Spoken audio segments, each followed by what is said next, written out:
Joining us now in Pittsburgh Sports Now is our resident basketball expert, Doug Biega. And big news today for Duquesne, Doug.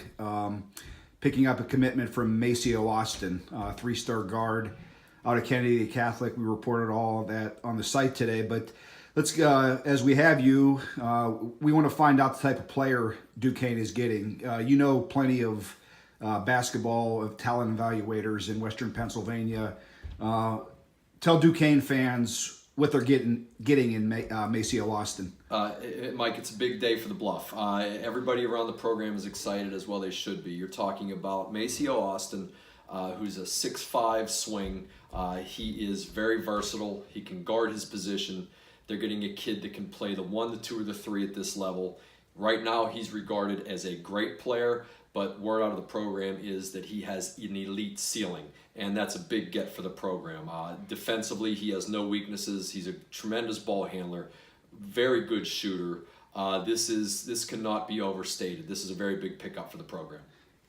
When you and I talked to Coach Dambrot, excuse me, a couple weeks ago or a month ago, he talked about one of the things he stated was, like you, he liked defensive players. He also liked players that could do multiple versatile things, and that's the type of player that's important for a coach, isn't it? To know that you're not just strictly a point guard. Well, yeah, of course. I mean, you get more bang for your buck. You get one recruit, but you're getting 2 or 3 players when you get a kid like this. You're talking about a long 6'5". Arms are longer than his 6'5" it would indicate, which means he can defend the 3 at this level. Now, you always want to stay at this level because Duquesne is a big-time level. They want to be a big-time program. They have just received a big-time commitment from this kid. And what a kid like this does is he makes everybody around him better on the floor. He's played in high school for 3 years. He's won 3 state titles. You can't understate that as well, or overstate that either. He's a winner. We'll compete for his 4th state title this season coming up. So you're talking about bringing someone into the program that knows nothing but winning and really has no weaknesses in his game. And the final thing here is, and I think this could be even bigger, is Dambrot's in the process of trying to raise Duquesne from the dead. I think they're out of the grave now, but there's still work to be done. What's the importance of not just getting a local kid, but beating out a couple Big Ten schools in order to do that?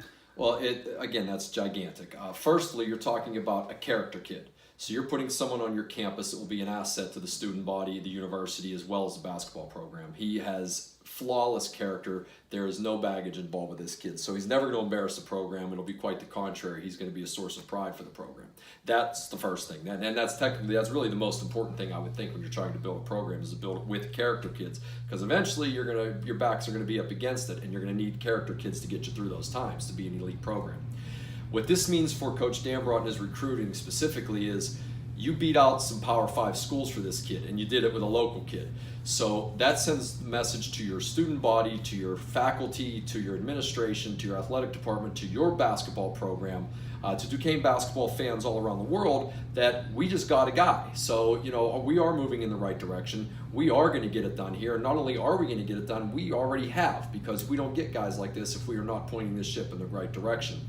And most importantly, in my eyes, what this signals to upcoming recruits, that I think the yeses are going to be easier coming Duquesne's way because of this get. When you could sit in a recruit's living room and you tell them you just landed Maceo Austin with his resume, that kind of gives you big-time credibility in that room, and I think that's going to lead to a couple more very key yeses to get this program keep moving in the right direction.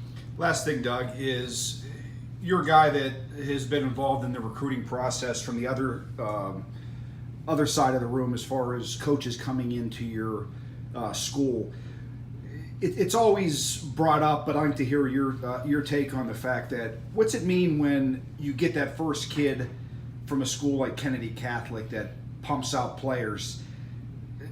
Is it, I don't want to say it's overrated, but how big is it to get that one guy to try to possibly develop a pipeline, or is that case by case?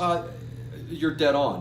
What recruiting is building relationships from player with kid, player with parent, kid with parent, coach with parent. It's all about relationships. And right now what Duquesne has done is they have forged a relationship with Kennedy Catholic. And obviously Kennedy Catholic is an up and coming powerhouse right now. They've been going in the right direction. They kind of found a little niche that they like to exploit, getting these kids from overseas, getting transfers, and they are an elite program right now. So you get a relationship with a program like that, there's no saying how many, and you treat this kid well and this kid does well there's no saying where this can end. You can start getting the big guys that are now looking at Kentucky and West Virginia. Now they're looking at Duquesne because of the way you treated one of their old teammates in Maceo, Austin. This is a no-lose situation for Duquesne. It's a big day. All right, Doug, thanks for your time, and we appreciate the input. No problem.